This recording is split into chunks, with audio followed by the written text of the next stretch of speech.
Was that from the previous? It's from the planets one. Yeah. But it was interesting because what she was talking about was that there's a theory that women have actually 2 times in a month where we ovulate, or more so when we're fertile. And our biological ovulation, the 12 to 16 days after your cycle. But also, she was talking about how, like in the 20th century, people had this theory, and it's still kind of floating around out there, where it's like illumination ovulation theory, where you would be fertile under the same phase of the moon that you were born under. And so, and then it said if they link together, like your biological ovulation and your lunar ovulation, then you have like a more heightened fertility in that moment. Interesting. I have friends who have, their last 2 babies, she was like not in her ovulation window, like biological ovulation window, and she got pregnant. And they were both like, we have no idea how it happened. Like she tracked her cycle, like they at that point had 3 kids. And so she was like very careful, and she got pregnant. And they were like, I don't understand why. Like it was literally like 8 days. Like there's no way that an egg could have like survived that long. So then they just told me that they were pregnant again. And she said it was literally like it was so close to my period that there was no way that I would even have been ovulating. So then when I messaged her about it, her moon was a waning gibbous, but she got pregnant the night that they conceived. It was a waning crescent, but they're like so close together that if you thought of like the theory of like the biological, where the ovulation can live for like 5 days, then the theory would stand true. That she would, because the gibbous is after. Right after, yeah. So it's just interesting, and I like looked into it a little bit more this morning, and it's just like it's just like so fascinating. And like I'm just sending some stuff on that because I'm like freaked out. Yeah, so it's like very fascinating. And then like she goes into the lecture, she's talking about the different phases that you're born under and how we hold personality traits like that phase. And that was just like, I've been building for like 2 years now a like moon dance ritual, and I've been playing about it, and I just like, it's almost done, but now that I've listened to this lecture, and I have so much more I can put into it. It's almost done, and really what I need to do is just plug in the practices that go with the phases. But so I've always been like fascinated by the moon and the illumination of the moon, and so it was really interesting. And I also appreciated too that Adam had a woman teaching that specific lecture, because I was like, okay, she is more in tune. Not that men are in tune with like the moon. But also, I think most of the people who are interested in learning this content are women, and they would like to hear it from a woman too.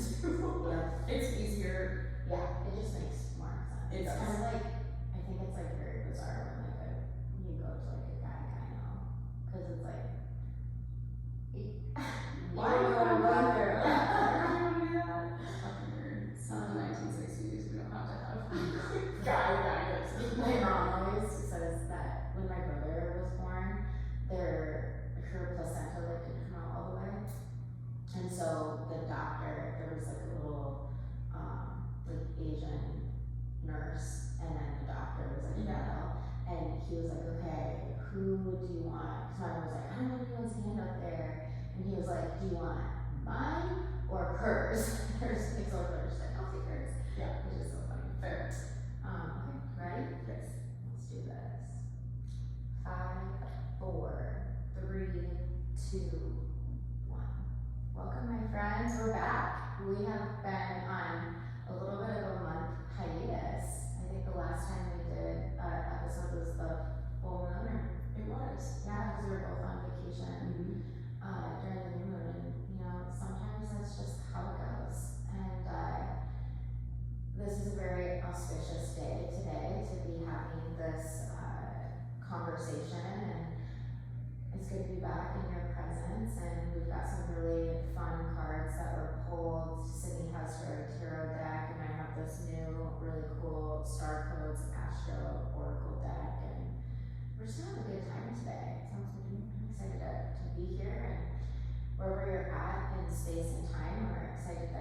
here too, so let's just take a moment real quick to drop in. There's just a lot happening in like true Leo fashion. Things are expressive and bold and chaotic and swirling and spiraling and dancing. It's just very much Leo energy, so let's just ground all of that. Feel your bones get heavy, your muscles get heavy. Feel your breath moving through your body.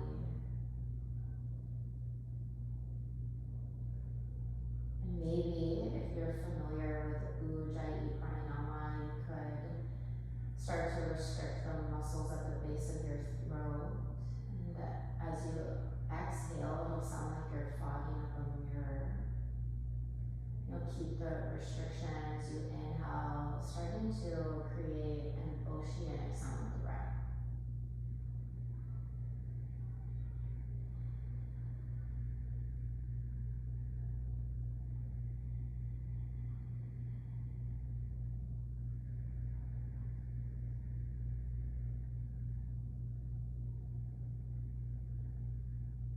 Feel your heartbeat connect to the Anahata chakra.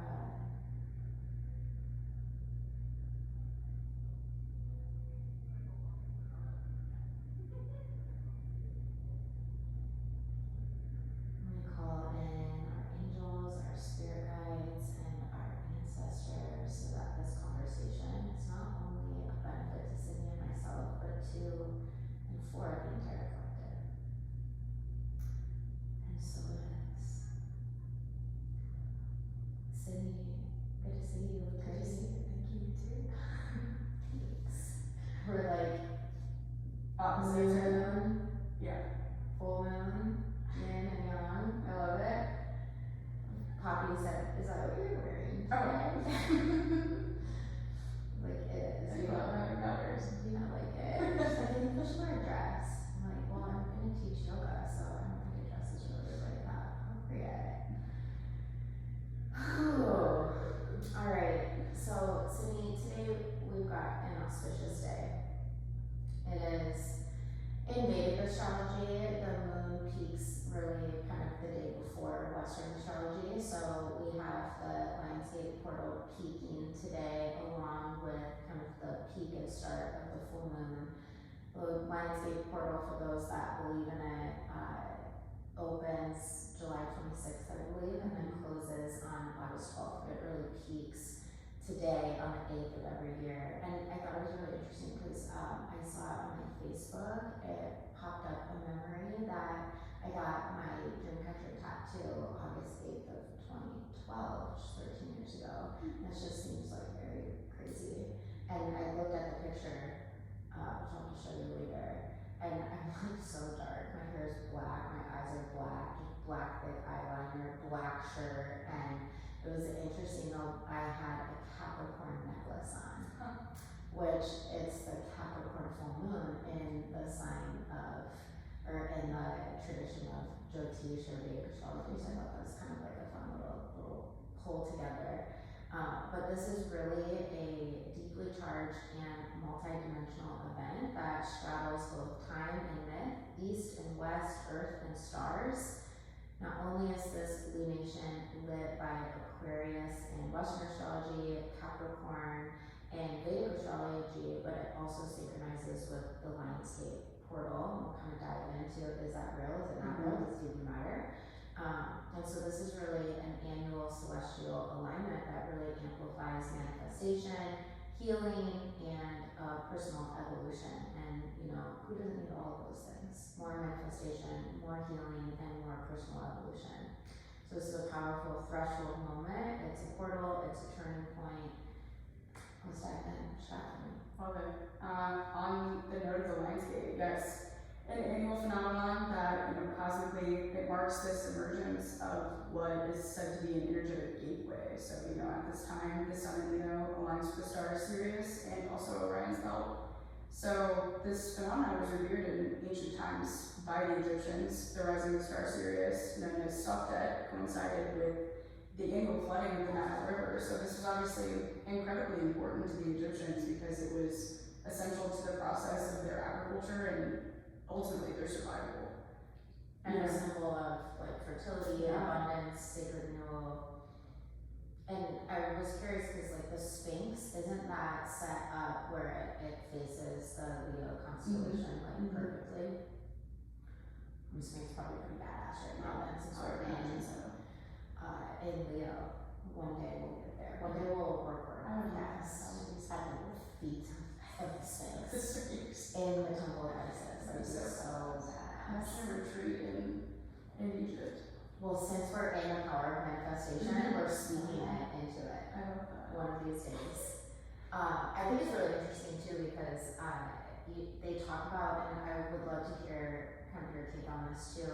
It talks about this landscape portal as being this moment of like at a time where like light codes are downloaded, and from my understanding, light codes are like these packets of information, and they're these like little spiritual upgrades, and it's DNA activating, which I'm very curious to see what your take is on that. My take would just be like, again, if this is an energetic portal where there's just this emergence and this surgence of energy that's happening, I mean, I would think that this DNA activation is really just our DNA resonating with this higher frequency that's coming through. And also, Spirit has this way of, playing with our communication systems and allowing us to find these bits and pieces of information that are meant for us at that time. So I think when our light codes are getting activated, it's really when we're more so able to receive and understand the intel that's being presented in front of us. I love that. It makes me think of the story of how Ayurveda came about. And it said that like in the Indus Valley there was a really thriving village, and then over time the village became very polarized. And so the sages, the seers, the rishis, they fled to the Himalayas and they sat in meditation.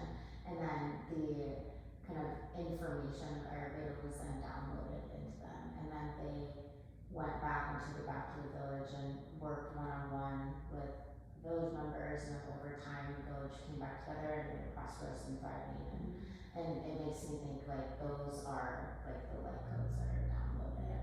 And it also makes me wonder like in kind of like reverse, like you know how the koshas, the 5 layers of the body, you can think of them as like moving out externally, but you can also think of them as moving in internally. And so like yes, a download coming in because we're a conduit of this kind of cosmic information, but also, and that's very fitting of like what's happening now is like more so an awakening or a remembrance. So rather than it being downloaded and it being downloaded, it's also being like awakened inside of you. That's that activation aspect. It's like it's already existing, it's just being activated. You're just now being able, you are now of the capacity to understand what you already knew months before. Yeah. I mean, have you ever seen Alex Cray? He's like an artist. He does like a lot of like very trippy art. He actually does like live art, like at concerts and stuff and like festivals. Like him and his wife, they do like a bunch of live art. When I lived in Colorado, like at Red Rocks, they would just be like standing and like painting art. He's old. They're old. He's like the guy that did the art for Tool, is he? Very well could be. And Blake is like Blake is like a big Tool guy, so I could actually. Okay, Tool's like one of my favorite bands, so yeah. Convert in that way. I remember we drove out to Colorado one time and we listened to Tool. Yeah. Way out there. But his paintings, which you'll have to look him up, are very much like light coming in and out of the body. And that's what I think of like when you have this like download and awakening, it's like this kind of explosion of light.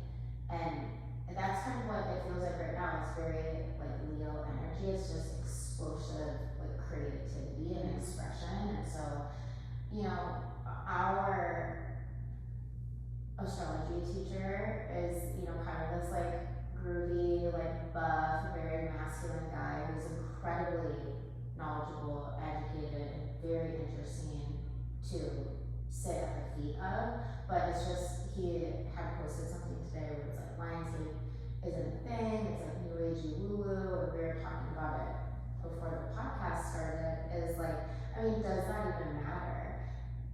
In my opinion, it's like, if there is a time, especially right now, because it's so busy, it's so crazy, it's so pitta and like fiery, that it's like, any time that we can slow down, reflect, manifest, heal, activate, evolve, like, I'm all for it. Right. So, does it even matter?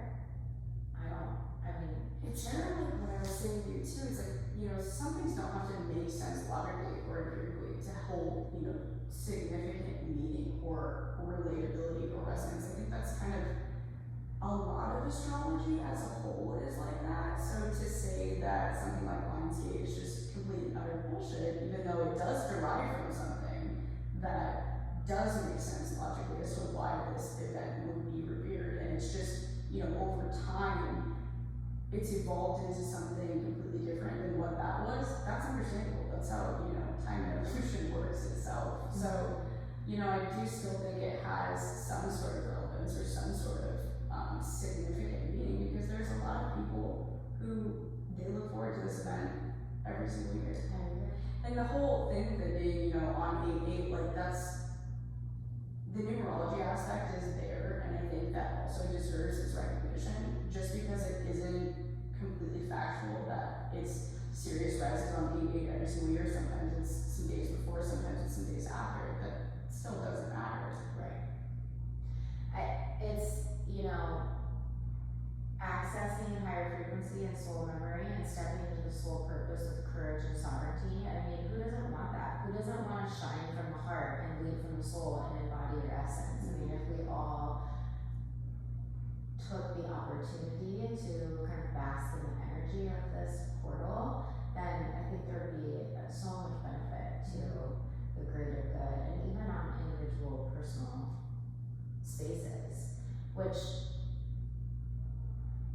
you know, we're studying the Hellenistic lens in Western astrology, which I think is really fascinating, and this full moon that technically in Western astrology will peak tomorrow, August 9th, but it's in the sign of Aquarius, and the sign of Aquarius is the visionary, the rebel, the sacred outsider, and Aquarius is ruled traditionally by Saturn, and we have this kind of Saturn retrograde going on right now, which is really awakening a lot of karmic wounds. And my Vedic teacher actually sent out a newsletter the other day, and it had said,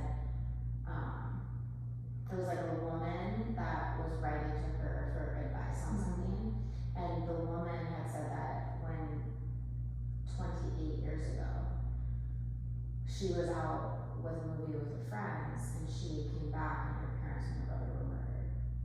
And she had like a box of their things that she was carrying around with her. Well, literally 28 years later, her house was broken into and that box is stolen.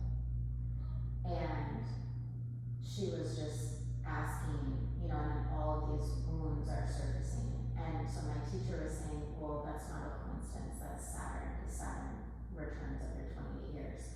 And it's pulling up all of these karmic wounds and all these childhood wounds, but not as a way to like punish you, but as an opportunity for you to kind of move through them and then rebirth. And she was saying that there's light at the end of the tunnel because Jupiter will, she was saying that, okay, let me find my spot, the turning point, like after the reckoning, there's hope, and it comes in the form of Jupiter, the planet of wisdom, grace, and expansion, because on August 18th, Jupiter enters the Vedic moon sign of Purnabasu, and that name literally means the return of the light. And so it's just so interesting because, you know, we can look at all of these different perspectives and you can weave them all together because they're all coexisting at the same time. And so I was just talking to my teacher training group about how as modern yoga has evolved, a lot of like these like older yogis are like fusion style classes. They're like, that's not yoga. Ashtanga, you can only do Hatha, you can only do Vinyasa, and it's like, I'm like the biggest fusion style teacher ever, and it's just interesting because there's benefits of them all, and when we only go in one direction, and we talk about this a lot on the podcast, it's like when you only go into the shadow, you have to have the shadow, you have that light and shadow, but when we only allow ourselves to believe one thing, it's such a disservice to not only ourselves, but everyone around us, and because it's all happening at the same time. So if we expand our vision, which is really what this whole Aquarius is like, expand out, rebel against, break the norms, break free from old patterning. Think outside the box. Think outside the box, and that's like the energy that we're in right now. And it's, ruled by Saturn, and Saturn's, going crazy, and it's wreaking havoc. Like, everyone I'm talking to has these like things that are surfacing, and that's the point of Saturn. And I know you have an interesting relationship with Saturn too. Yeah, me and Saturn are friends, kind of. We're trying to be friends. Yeah. So when we're talking about kind of full moon in Aquarius, it's really activating these themes of revolution and revelation, freedom and authenticity, community and humanity, and the integration of individual light with collective purpose. And the Leo Aquarius axis invites us to awaken the inner leader while aligning with the cause beyond ourselves. This is an invitation to break free from conditioning, societal expectations, and self-imposed limitations. Saturn, Aquarius' ancient ruler, currently retrograde during this lunation, urges us to reconsider our boundaries around spirituality, service, and compassion. And there may be a sense of dissolving structure so that a more truthful form can emerge. Yeah. Everything that you just said is perfect. I don't think I have anything to add to that, honestly. I like what you said about the Leo Aquarius axis. I agree. I think it really encourages us to be who we are, accept who we are, and to really show up in the world in our most true form. Which is hard Mm-hmm. and scary. According to the Vedic perspective, this full moon is in Capricorn, and really the signs aren't like very important in Vedic astrology. It's more so the lunar constellations that are the most, I guess, potent and powerful, and those are the nakshatras. And there's 27, some believe that there's 28, and I'm not incredibly familiar just from kind of following my two Vedic teachers that I have, but this, and we can go into the difference between the two, like, zodiac meanings, but this full moon really lands in what's called the sacred Shravana nakshatra, and Shravana literally means hearing or listening, and it's symbolized by the ear. And this lunar mansion is a lunar mansion of deep spiritual attunement, learning, and divine messages received through sound, mantra, and intuitive wisdom. This moon is really drawing our awareness inward, which is traditionally a full moon would be more outward expression, and this is really inviting us to go inward and listen to the quiet voice of truth within, to honor our ancestral wisdom, and to commit to inner practice and disciplined self-study and align with action with Dharma. And it's interesting because we were just talking the other day about how that's something that you're currently struggling with right now, is this kind of self-discipline. Mm-hmm. And so right now is a really potent time to make these intentions and manifest this idea. And honestly, it might be really challenging right now because Saturn isn't retrograde, and that might be why it's tough to have discipline. I was doing such a good job in my sadhana for the last, I think I had like a 16-day streak, and I was like, oh, we're back on it. And then I was just completely off, and I restarted it today. So this is the perfect time, obviously, for me to do this. For your sadhana, what, are you doing a different, is it a time frame when you're doing different practices? I'm doing different practices, but ideally I'm trying to stick with doing Kundalini each day. So a different Kundalini practice each day. I could do the same one for a couple days in a row, but it's kind of just like, what do I need in this day? And then I go through, you know, my list of what I can do for what fits my needs for that time, and then that's kind of what I'm going with. So a little bit intuitive with it as well. I love that. Yeah. That's how I started off too. I wanted to do just like 20 minutes a day of either Kundalini, Nidra, or Yin. Yes. And I started that, and then once I got to 40 days of that, then I picked a particular Kriya that I did for 40 days. And then now I'm on day like 349 or something. And I remember I started with you and I'm like, suck you so bad. well, I think for me, this was really my way of kind of like grieving, and now I think it's like my way of like connecting with my grandma, who on the 10th, on Sunday, will be her 1 year death anniversary. And it's kind of that's like when I get to hang out with her. And so for me, it's like a non-negotiable at this point. I've done it for so long now. And you'll get there. Yeah. You just have to plant the seed right now. And this is the time to do it. Discipline. I remember actually last full moon when we were here before, I did like a big ritual calling in Jupiter and Saturn together. And I feel like I was telling you this a week or two ago that I'm really starting to feel that Saturnian energy coming through, and I'm waiting for Jupiter to come in and kind of, you know, August 18th, baby. August 18th. That would be in like 2 Mondays. Yeah, I'm ready for it. I'm ready for some blessings and joy and abundance and prosperity. And that's really what this portal also is bringing, is prosperity, abundance, joy.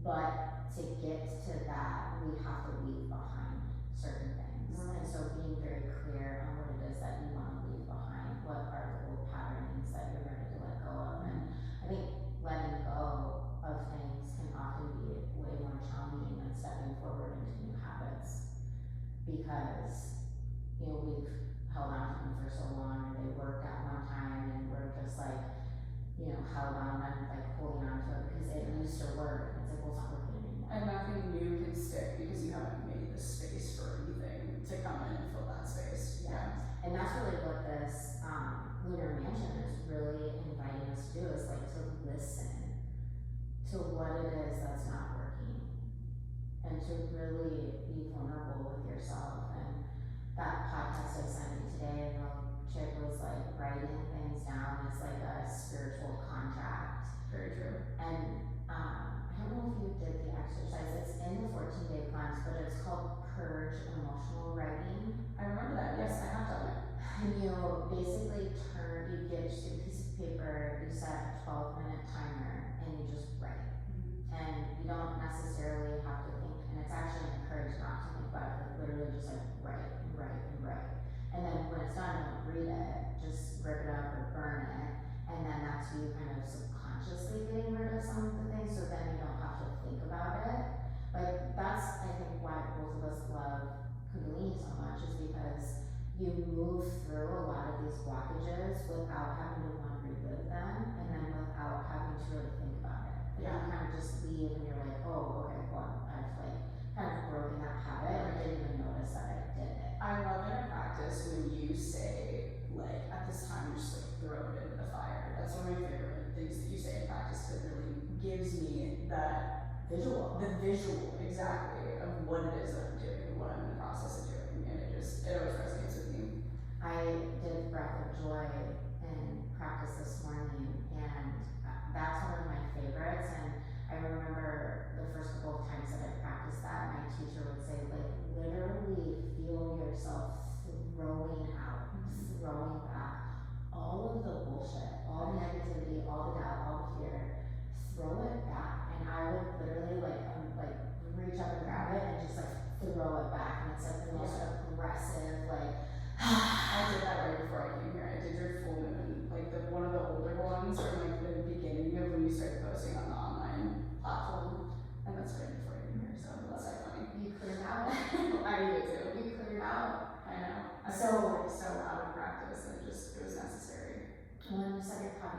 of like health Yeah, issues? my immune system, I feel like when I'm overworked, my immune system just kind of gets crazy, and I was like battling like, I always have this is so strange, but I always get skies whenever I'm going through some sort of like spiritual threshold. So it's like my body just signals to me like when I'm under stress that might be unnecessary, and so it's always this like pause for me because they're really frustrating and painful, and so but I have to sit and I have to deal with it. I have to put a hot compress on it and sit in the uncomfortability of it, but I can't do anything about it, and that is so hard for me to deal with, and it's so Saturnian in my eyes. And it's so like pitta. Yeah. And you have the styles, I get the cameras. Yes.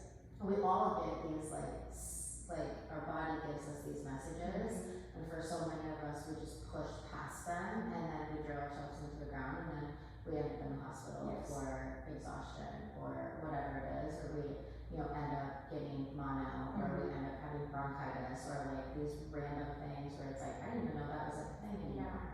And so this day, today in particular, and this weekend and this time is just this sacred pause for us to really reevaluate as we move into kind of the change of the season. We're coming to the end of Pitta, we're moving into Vata, and right now is like the time to ground.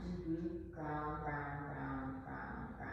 Yeah, I like what you said about the sacred pause. It reminds me of like what's going on with Mars and Virgo conjunct Saturn in Pisces, because it's like creating this tug of war in us between forward movement and slowing down. So like Mars wants action and passion and this really quick progress, where Saturn asks for patience and being responsibility and creating this solid foundation. And so this transit sort of is like testing our resilience. And so it's this time to be really strategic and plan ahead for the next few months, rather than like rushing into something that you're just going to receive, short-term gratification for. Proper prior planning prevents piss poor performance. That's what my grandpa used to say. I go back to it all the time, because every single time I'm not properly prepared, my life goes up in flames. The state of my home, like I have a lot going on this weekend, and so Monday I have like it very intentionally, like nothing planned, and I'm gonna clean my house and like get ready, and then we're going on a trip. My sister-in-law's getting married, and so after that trip, I feel like it's gonna be like hunker down, like let's cozy up, cozy in. This has been, we literally blinked and the summer's gone. It's so crazy. It really is. It's absolutely mind-blowing. And that's just kind of, these cycles move so quickly that we need these moments, whether Lionsgate is real or not, whether you believe in the zodiac, whether you think that the moon, like my husband's like, oh, the moon doesn't like affect us, and like we are literally like 80% water, it absolutely does affect us, but like you don't have to think that, but it does. And so regardless of like what you believe in, what you don't believe in, these are just really times for us to pause, manifest, reflect, evolve. And if we all did that, how much faster this evolution of the collective would be. And that's really what Aquarius is all about, is like the collectives. Let's like break free, let's shake out, let's rebel against all the things that we ever thought, and start to create and build this new paradigm forward. So I'm interested, how does that kind of coincide with our tarot? Terrible. So we got 2 cards today, which of course we pulled the Strength card, which is the 8th card of the zodiac, represented by the sign of Leo. And I love the Strength card. I think it's another card that is often, It has a line on it. yes, of course, just it's full Leo energy, and it's kind of a misunderstood card, because I think, I feel like I've talked about this before in one of our podcasts, that the Strength card is really about a certain kind of strength, and it's the most important kind of strength, which is really gentle. It's not pushing through things, just to get to the other side as quickly as possible, and like to ignore your feelings or your emotions or anything like that. It's really being gentle with yourself and with others, and how you relate to others. That's what true strength is. your own weaknesses, the weaknesses of others, and turn them into a strength. Because it's that recognition that is really what makes you a strong person. You know, when you're avoidant of those things, it's kind of the opposite. But then paired with the Page of Wands in the reverse, I kind of see this as like, you know, the Page of Wands in the upright is really fun-loving and adventurous, but in the reverse it can be kind of brash and almost naive about things. So I feel like this is kind of a message of how it is that we want to present our ability to, how do I explain this?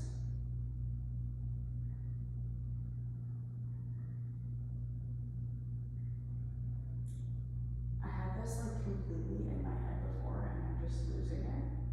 But it's almost how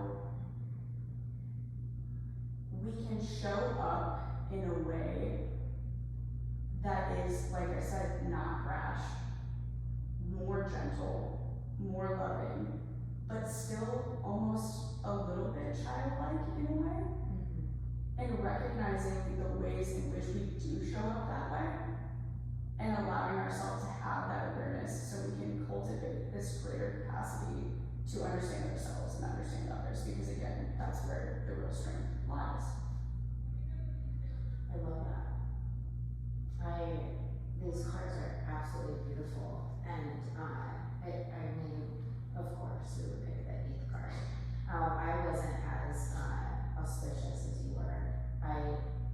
The Aries card flew out as I was shuffling the deck, and since I just got this deck, I'm not incredibly familiar with the card, so I'm going to read what the Aries card is and challenge and gift, and I would love for you to kind of parallel the two with the tarot. Sure. So this is the first card of the deck. It's Aries, and its kind of keyword says act.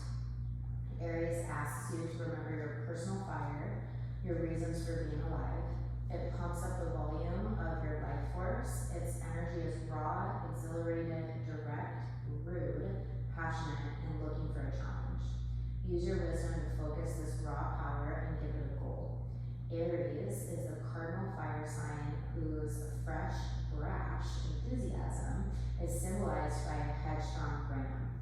It rules the head and imbues initiation, new beginnings, spontaneity, rebellion, and rebirth. The sun shines here March 20th through April 20th. The action is to just begin. Move into new territory, cut to the chase, be a hero, feel the call to action, and thoughtfully respond. Clear the air and clear the desks. Be crisp and to the point. Shoot from the hip. Set healthy boundaries just by being vibrantly alive. Express affection enthusiastically, spontaneously, and passionately. Work in short, intense bursts rather than long periods of deep concentration. Aries activates our inner adolescence. Direct orders can set off knee-jerk rebellion. Instead of telling stories what to do or how they feel, express your own experience and opinions and speak in I terms. Set a challenge and let others find their own answers. Make sure all sides feel heard. If a person feels torn between meeting their own needs and meeting others, they'll take care of their own needs first. So don't set this up as an either-or situation. Aries energy boils over quickly. If a situation threatens to erupt in conflict, get out. Take a break and come back later. So the challenge, accidents increase when you are in a hurry, rushing through a project or impatiently distracted. This flammable temperament can spark inspiration or so proceed with caution. It's interesting that it says that accidents increase when you are in a hurry. This morning, Blake ran into our garage door because it wasn't open all the way before we tried to pull out. He was rushing. He was rushing, and that was my thing. I'm like, babe, you gotta just like slow the fuck down. Give it 30 seconds to open. I feel like that's like very much what this Page of Wands in reverse is saying too, which is represented by all those fire sign cards. So many things that you said about this Aries card was like so on point with this. I feel like it's almost almost a reiteration. Totally. Interesting that one is in the upright and one is in the reverse too, because it's kind of signaling like, can we look at this from both perspectives? Like, how are we acting? How are we not acting when we should be? And are we relating that back to, you know, what we're internally feeling? And like, is it maybe that we're not taking action because we feel like we're gonna look weak, or vice versa? You know, how is that playing out? Yeah. And it says that gifts here, Aries marks the beginning of spring in the northern hemisphere. After a long dark winter, the dead landscape comes alive. Plants that are shorn of leaves or dormant now breathe new life. This is a brave miracle, and it can be your miracle. Feel the flowing inner life force, trust this divine direction, and summons the courage to begin. And, you know, more modern mystics say that this Lionsgate portal is a rebirthing. And so that just, of course, this is the one that just flew out today. It makes like perfect sense. I was thinking in ancient Egypt too, it was the marking of their new year, it was the kinetic new year. Interesting. Yeah. That is cool. And so we already kind of tied the seventh house in with this, but this says the seventh house is relationship. If your chart were a village map, the seventh house is anywhere two equals relate with intensity and intimacy. Somewhere you have dinner, balcony, and watch the sunset. It's concerned with how other equals come into your life and how you interact with them, and includes marriage and open warfare, business partners, legal issues, key consultants, and advisors. The action is to nurture your relationships rather than test them. Consider each partnership to be a tree you plant. That seed may have been planted in the fifth house with an idea or a twinkle in the eye. Now you have a sapling with potential. Don't construct a tree house on the sapling. It can't yet bear the weight. Instead of crushing it with expectations, nurture and protect it. In any relationship, there are three involved: you, your partner, and that tree, the relationship itself. All have needs that must be honored equally. Make compromise for the sake of relationship, not necessarily for the other person. Nurture that sapling, keep it safe from predators, and nourish its roots until it becomes a tree strong enough to lean on. Clarify your expectations with curiosity and flexibility. If you are offered a business partnership, read the fine print, unpack your baggage, the cultural assumptions and family patterns that inform your concept of partnership, move past who is right and who is wrong, and develop a fresh understanding. Partnership for work or love may look easier if you come from the same background, but the more diversity you bring to the table, the more resilient the relationship can be. Agree to contribute equally and celebrate your differences. Challenge: when you're working in tandem in love or in business, it can be tempting to either give your power away to your partner or take over theirs. An imbalanced relationship can become unattainable. The gift here is to fertilize the ground of your partnerships. Feed your partner with romantic moments and fair and honorable arrangements. When you are fascinated by the spirit of another, they can become fascinated with you.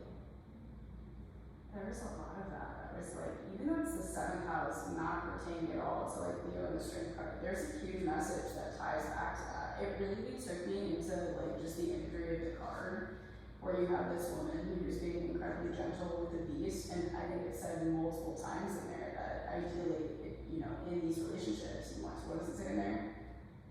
It says to, where was it? I think it's interesting too, because it held actually quite a bit of Aquarian energy within it as well. Yeah. Well, and Leo is the exact opposite to Aquarius, so there's a direct line to one another because they're opposing, always. Where was it though?